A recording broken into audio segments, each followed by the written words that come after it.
En realidad, hacer cine en Bolivia es algo casi imposible. En primer lugar, somos un país muy pobre. En segundo lugar, el Estado no da ningún tipo de financiamiento. Había un fondo de crédito anteriormente que desapareció, que era no una subvención, sino era un crédito y los cineastas no pudieron pagar. Entonces, de esa manera se perdió el fondo.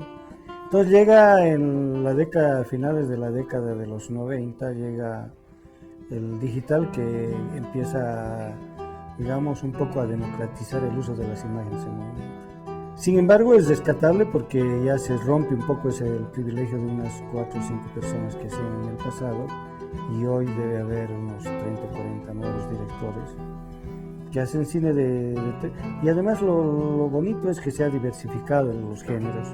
Antes hasta los 90, 95 se hacía generalmente un cine muy social, muy combativo, contestatario al sistema, etcétera, porque había también las dictaduras, pero ya con la llegada de la democracia y todo eso, entonces se empieza a ver el cine y se empieza a abrir una especie de abanico de nuevos géneros, inclusive el año pasado y el anteaño pasado hemos tenido un promedio de entre 25 a 30 nuevas películas en digital. Las películas siempre han estado al límite digamos, de no hacerlas y hemos trabajado con muy bajo presupuesto siempre y con actores casi no profesionales. La mayor parte de las películas que he hecho son con actores no profesionales. Al margen de eso, la piratería, aparecen películas a la semana, digamos, una película boliviana aparece en los mercados de toda Bolivia y en Bolivia es una tragedia esto de la piratería para el cine nacional porque no hay ningún tipo de control ni ningún tipo de sanción. Entonces, eso perjudica hartísimo porque la gente también, la de bajos recursos, no puede ir a las salas digamos como los Center acá, que cuestan 30 bolivianos, entonces esperan el video pirata que compran en 3 bolivianos. Actualmente, si logras tener 40.000 personas como un éxito total, es darte por feliz, digamos. Y vender afuera una película boliviana es casi imposible, ¿no? Nosotros teníamos una expectativa de unos 250.000 espectadores, porque marchó muy bien los primeros días, pero al tercer o cuarto día apareció una copia pirata y se inundó todo el país. En realidad no fue idea mía el hacer una película sobre Evo, fue la idea de un amigo que él tenía que conseguir el dinero, estuvo buscando 6 meses por todas partes y la empresa privada cerró la puerta porque se trataba de Evo. Y el gobierno no le interesaba porque estaba en otras cosas. Esa época era recién los primeros meses del presidente, entonces no hubo ningún tipo de apoyo tampoco del Estado y del gobierno. A eso hubo un festival de cine en Santa Cruz, tuve la fortuna de ganar 2 premios por guión. Y ahí se acercó un productor, Donald Rambo, que antes había producido La Llamita.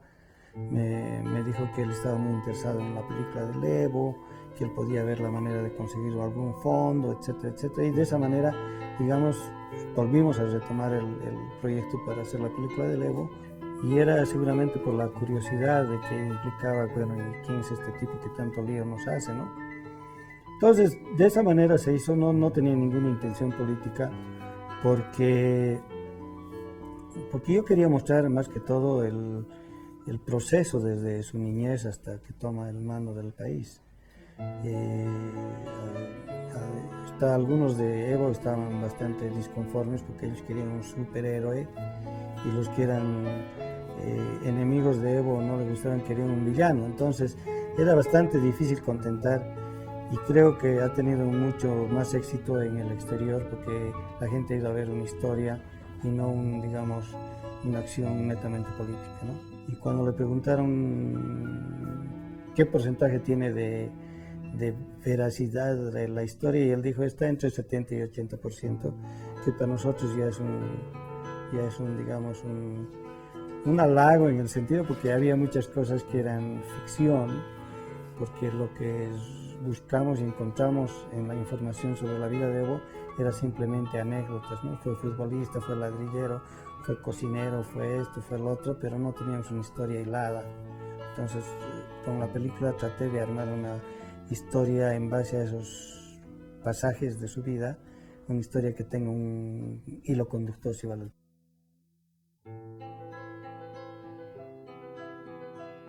Mira, lo que pasa es que Evo tiene mucha información, han escrito antes de la película mucho sobre él. Y después me fui a su casa, hablé con su hermana, hablé con su hermano, y también fui a su pueblo, hablé con alguna gente que se crió o educó con él en su pueblo, y ellos coincidían con muchas cosas que estaban en los libros, entonces no había mucho tampoco que añadir, había demasiada información también para una película de 1 hora 40 minutos, es bastante complicado tratar de contar todo también. A mí me gusta la parte de toda la parte de su niñez, hasta que deja Oruro, y la escena que más me conmovió es la despedida de su supuesta enamorada en el altiplano cuando él se queda y ella se va a otro. Juvenal es un alcohólico, un delincuente, y que según las leyendas urbanas paceñas existen lugares que se llaman el cementerio de los elefantes, en los cuales un individuo alcohólico que tiene problemas decide suicidarse en realidad bebiendo alcohol. Entonces van a ese lugar, entran, compran la bebida, el alcohol anticipado, paga todo y lo encierran en un cuarto y bebe hasta morir. Digamos, ese sería el resumen de la historia. No, que la gente vea, ¿no? Porque como no tenemos dinero para hacer publicidad, tuvimos el problema de que teníamos que digamos, el boca a boca. Eso demoró mucho tiempo, se paró la película porque entraban otras a la Cinemateca.